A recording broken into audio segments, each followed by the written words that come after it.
Os imortalistas, aqueles que acreditam numa tortura eterna no inferno, eles não entendem o sacrifício de Jesus e eu posso te provar.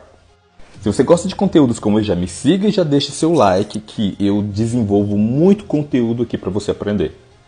Quando Adão ele pecou, ele adquiriu o pecado para si e para toda a humanidade dentro dele ali. A lei de Deus ela prevê o seguinte, desde o Antigo até o Novo Testamento, que o preço pago pelo pecado é a morte. Isso está em Romanos 6, versículo 7.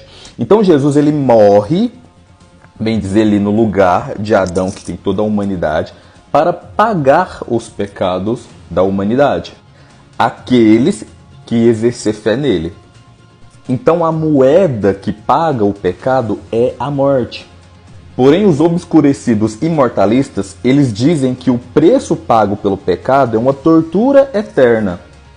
Eles mudaram a moeda que paga o pecado. Eles transformaram a moeda de morte, inexistência, em tortura eterna.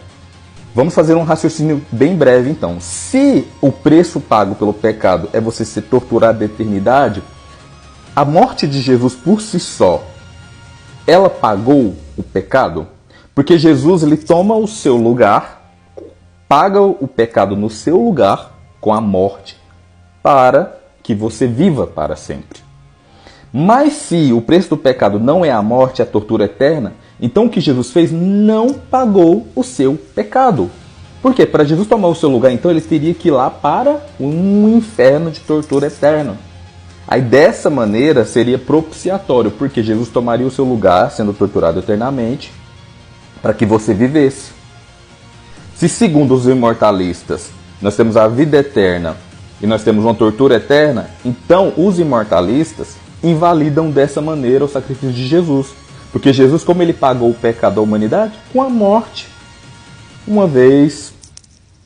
Os imortalistas, na verdade, eles têm medo do inferno, eles têm medo de ser queimados, eles não são motivados por amor a Deus, eles são motivados por esse medo intrínseco, lá dentro do subconsciente deles, mesmo que nem para eles é, sim, claro isso. Eles têm medo do eterno, o que ele vai fazer com eles na eternidade se eles não o servirem.